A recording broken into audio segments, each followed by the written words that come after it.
Hai guys, selamat datang kembali di Bristofile. Pada video kali ini, kita akan membahas sebuah serial killer guys, yang pernah hype di tahun 2022. Dimana kisah ini pernah dijadikan film, dan film itu booming pada saat itu guys. Gue akan membahas kisah dari seorang yang bernama Jeffrey Lionel Dahmer. Siapa itu Jeffrey Lionel Dahmer? Dan kenapa bisa kisah Jeffrey Lionel Dahmer ini diangkat menjadi film dan bisa booming pada saat itu? Buat kalian yang belum tahu, Jeffrey Lionel Dahmer adalah seorang pembunuh psikopat yang memutilasi korbannya dan juga memperkaos korbannya guys. Tapi korbannya itu semuanya itu laki-laki guys. Bisa dibilang si Jeffrey ini kaum belok lah. Lalu gimana kisah lengkapnya tentang Jeffrey Lionel Dahmer ini? Tonton video ini sampai habis. Tapi sebelum itu, kita intro dulu guys.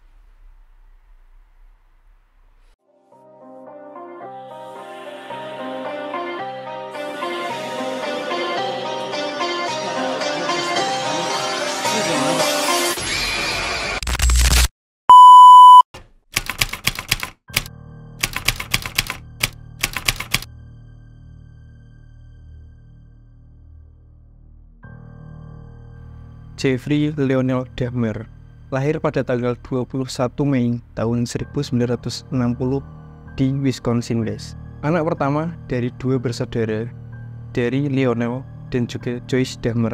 Sejak kecil, si Dahmer ini kurang kasih sayang dari orang tuanya guys. Ya karena ayahnya bepergian karena bisnis, sedangkan ibunya itu mengidap hipokondria. Itu kondisi seseorang di mana memiliki rasa khawatir yang berlebihan. Sejak usia dini, si Dahmer ini sudah menunjukkan keminatannya dan ketertarikannya kepada bangkai binatang. Ketertarikannya dalam bangkai binatang ini mulai terlihat pada umur dia yang ke-4 tahun. Sekarang bayangkanlah, seorang anak umur 4 tahun itu biasanya lebih suka dan lebih tertarik pada ingin menjadi ranger merah atau bermain masak-masakan. Sedangkan si Dahmer ini sukanya sama bangkai binatang. Memang masa kecil yang bahagia lah. Lalu pada saat Dahmer ini melihat ayahnya yang mengumpulkan tulang belulang dari hewan dan dimasukkan di ruang bawah tanah, si ayahnya ini sampai heran sama Dahmer guys. Anehnya anaknya ini malah senang sekali mendengar bunyi-bunyi tulang itu dan menjadi asik dengan suara-suara dari tulang itu guys. Sampai-sampai si Dahmer ini menganggapnya sebagai biola. Kadang-kadang nih guys ya, si Dahmer ini mencari bangkai-bangkai binatang di ruang bawah tanah rumahnya dan juga mengitari sekeliling rumahnya itu untuk meluting bangkai-bangkai itu. Dan lagi si Dahmer ini menjelajahi atau meraba-raba tubuh hewan yang masih hidup untuk menemukan di mana letak tulang-tulangnya. Lalu guys, pada bulan Mei 1968, keluarganya ini mulai pindah ke Bath Township, Summit County di Ohio. Rumahnya itu terletak di hutan seluas 1,5 hektar dengan gubuk kecil yang tidak jauh dari rumahnya. Nah setelah itu si Dahmer ini mulai mengumpulkan kerangka-kerangka hewan besar dan kecil seperti tupai. Lalu beberapa dari sisa-sisa ini diawetkan dengan formaldehida dan disimpan di gubuk tersebut. Singkat cerita nih guys ya, 2 tahun kemudian saat makan malam, si Dahmer ini bertanya kepada ayahnya. Si Dahmer ini bertanya apa yang akan terjadi pada tulang ayam yang dicampur dengan pemutik atau yang dimasukkan ke dalam pemutik. Sang ayah ini menanggapinya dengan senang lah, karena keingintahuan Dahmer ini akan bagus untuk masa depan anaknya ini guys. Ya kan semakin banyak kamu ingin tahu tuh, semakin kamu ingin banyak belajar. Mungkin yang dipikirkan ayahnya tuh kayak gitulah ya. Setelah itu Dahmer melakukan eksperimen dengan cara memasukkan teknik pengawetan ini ke dalam pengumpulan tulang-tulangnya guys. Dalam satu contoh nih, pada tahun 1975 Dahmer memotong kepala bangkai anjing sebelum memaku tubuhnya ke pohon dan menusuk tengkoraknya pada tongkat di hutan belakang rumahnya. Kurang kejam gimana lagi si Dahmer kecil. Masih kecil aja sudah berani memotong kepala anjing, walaupun bangkai lah ya, dan memaku tubuhnya di pohon guys. Beberapa tahun kemudian si Dahmer ini sudah memasuki masa remaja. Dia masuk di sekolah yang bernama River High School. Di sekolah itu, di masa itu, si Dahmer itu berubah menjadi seorang yang pendiam dan tertutup guys. Ini bukan tanpa alasan ya. Ini dikarenakan orang tuanya, si ayah dan ibunya itu bercerai guys. Nah, makanya si Dahmer itu berubah jadi seorang yang tertutup dan pendiam. Dia juga mulai minum alkohol dan menjadi pecandu alkohol yang berat di masa itu guys. Setelah itu si Jeffrey Dahmer ini pindah ke Milwaukee bersama ayahnya. Dia mulai bergaul dengan orang-orang yang lebih tua dan terlibat dalam perilaku beresiko seperti semakin kecanduan meminum alkohol dan juga obat-obat terlarang guys.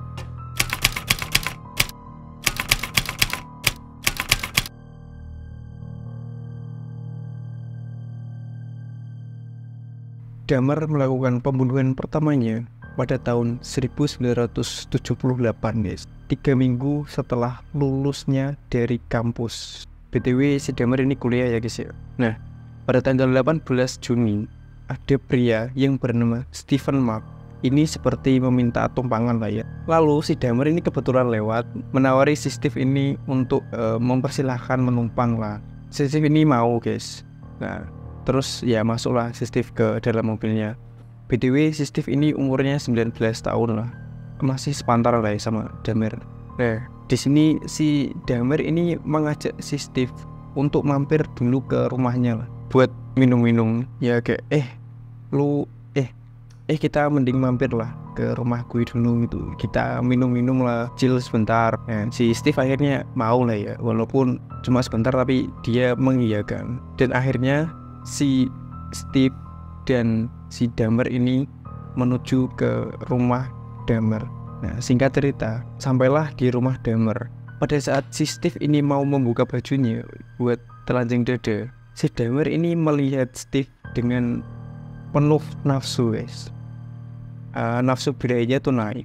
Setelah beberapa jam berbincang dan juga minum-minum dan mendengarkan musik juga, akhirnya si Steve ini pamit buat pulang. Gue pulang dulu ya, udah lama, udah berjam-jam juga ya ngomong-ngomong, gue mau pulang dulu lah. Tapi si Dahmer ini tidak mau si Steve pulang. Lalu si Dahmer ini mengambil barbel yang beratnya 4,5 kg dan memukul si Steve hingga si Steve pingsan.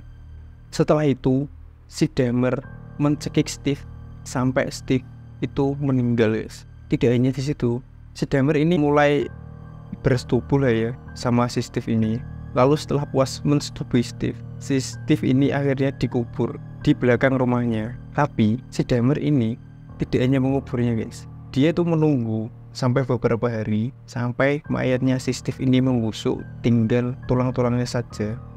Dan tulang-tulangnya si Steve ini digali lagi, dicari lagi buat diambil agar bisa melakukan eksperimen terhadap tulang si Steve guys.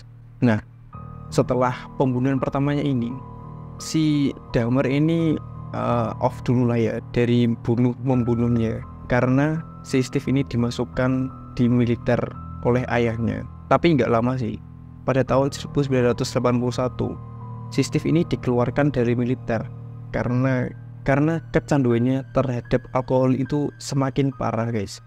Nah, pembunuhan selanjutnya ini terjadi pada tanggal 20 November tahun 1987 guys. Pada hari itu si Dahmer ini bertemu dengan pria yang bernama Stephen Toomey yang berumur 25 tahun di sebuah bar. Dengan modus yang sama seperti pembunuhan yang pertama, si Dahmer ini meyakinkan si Toomey untuk mampir ke kamar hotelnya guys. lo mau gak sih main ke tempat gue? Nanti kita makan di sana, minum-minum, chill dulu lah gitu. Ya mungkin ya seperti itulah ya. Nah, si Tumi ini mau guys buat diajak ke kamar hotelnya. Di pembunuhan kali ini sebenarnya si Damar itu tidak niat untuk membunuh si Tumi. Si Damar ini hanya ingin memberikan obat tidur ke Tumi dan meluapkan fantasinya ke Tumi lah. Paham sendiri lah ya. Tapi pada saat si Damar ini bangun di pagi harinya, si Tumi ini tewas dengan memar di dada dan juga dadanya hancur guys. Si Damar pun kaget lah. Tiba-tiba pagi hari bangun tidur tuh Tumi langsung tidak bernyawa. Nah, saking kagetnya si Damar ini, si Damar itu langsung membeli koper untuk memasukkan jenazah Tumi ini ke koper. Tapi sebelum itu si Tumi itu dipotong-potong guys mayatnya, dimutilasi lah, dan disisakan kepalanya doang buat direbus. Kepalanya direbus dan buat diawetkan tengkoraknya guys. Emang sadis lah orangnya mah.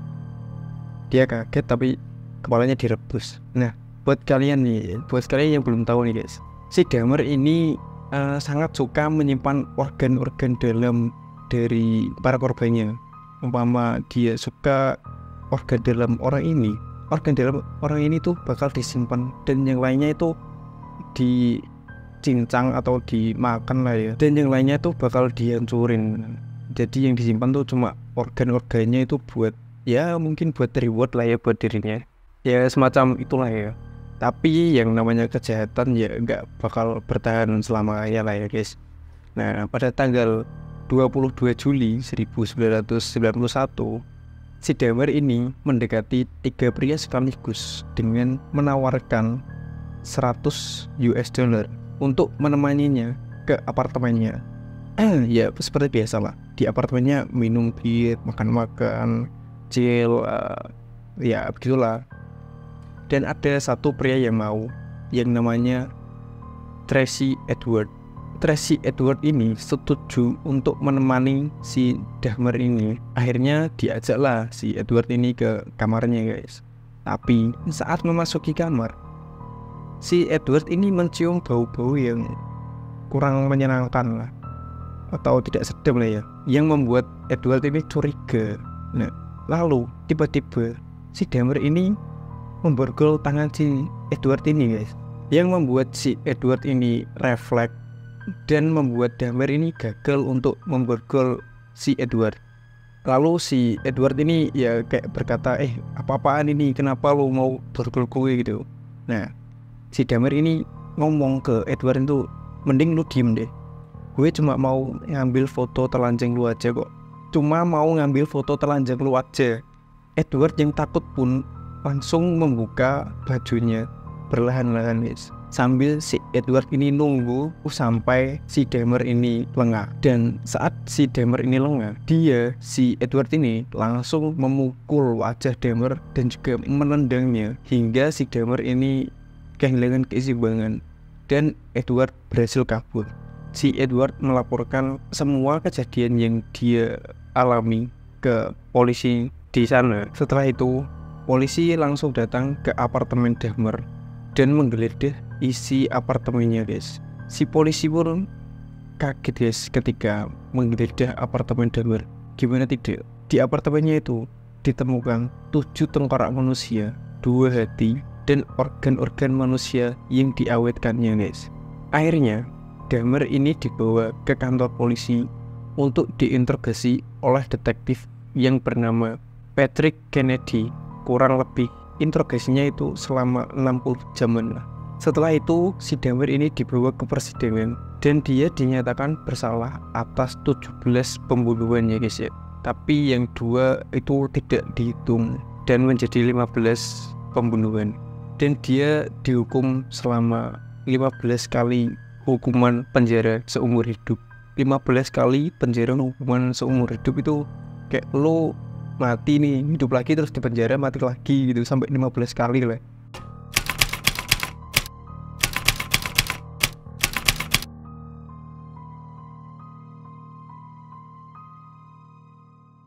Lalu guys, si Dahmer ini dipindahkan ke lembaga pemasyarakatan Kolombia. Selama tahun pertama pemenjaraannya, dia ditempatkan di sel isolasi untuk keselamatan dirinya sendiri guys. Setelah setahun dalam sel isolasi, Dahmer ini meminta untuk dipindahkan ke unit yang kurang aman, di mana dia ditugaskan untuk membersihkan toilet blok penjara selama 2 jam sehari guys. Lalu belakangan pekerjaannya ini diperluas untuk mencakup membersihkan gym penjara juga.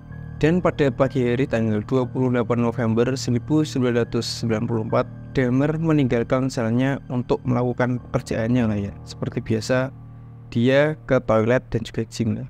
Tapi ini dia ditemani oleh 2 rekan narapidananya guys, Jesse Anderson dan juga Christopher Scarver guys. Ketiganya dibiarkan tanpa pengawasan di kamar mandi gym penjara sekitar selama kurang lebih 20 menitan ya. Nah, lalu sekitar jam 8 lebih 10 menit, Dahmer ini ditemukan di lantai gym dengan luka yang parah di kepalanya guys. Dia telah berulang kali dipukul di kepala dan wajahnya dengan batang logam yang berukuran 20 inci atau sekitar 51 cm lah. Kepalanya juga dibenturkan berulang kali dalam serangan itu ya. Meskipun Dahmer masih hidup dan dilarikan ke rumah sakit, tapi dia dinyatakan meninggal 1 jam kemudian guys. Jadi itu si Dahmer itu sempat dilarikan ke rumah sakit dulu ya. Terus habis itu sudah di rumah sakit, baru dia meninggal 1 jam kemudian. Nah, si temannya satu lagi, si Anderson itu juga ikut dipukuli dengan instrumen yang sama. Lalu dia juga meninggal karena lukanya tersebut sekitar selisih 2 harian lah ya. Lalu siapa yang memukul mereka? Yang memukul mereka itu si Scarver tadi yang bersama-sama membersihkan gym dan toilet itu. Si Scarver ini yang mulanya menjalani hukuman seumur hidup atas pembunuhannya di tahun 1990. Dia mengatakan kepada pihak berwenang bahwa dia pertama kali menyerang Dahmer dengan batang logam saat Dahmer sedang membersihkan ruang ganti guys. Menurut si Scarver, Dahmer ini tidak berteriak ataupun bersuara saat diserang. Segera setelah menyerang kedua pria tersebut, Scarver yang didiagnosis menderita skizofrenia ini kembali ke selnya. Dan si Scarver ini memberitahu ke penjaga penjara bahwa Tuhan menyuruh saya melakukannya. Jesse Anderson dan Jeffrey Dahmer sudah mati. Itu ucap sang Scarver guys. Terima kasih telah menonton video gue sampai habis. Jika kalian ada sesuatu yang menarik yang ingin gue bahas, silahkan komen di kolom komentar ya guys ya. Mohon maaf apabila ada kata gue yang kurang berkenan atau ada pihak yang tersinggung dengan video gue kali ini. Gue mohon maaf ya sebesar-besarnya. Semua kebenaran milik Tuhan dan semua kesalahan milik gue. Jangan lupa like, komen, dan subscribe ya guys ya. Sampai jumpa di video gue selanjutnya. Terima kasih.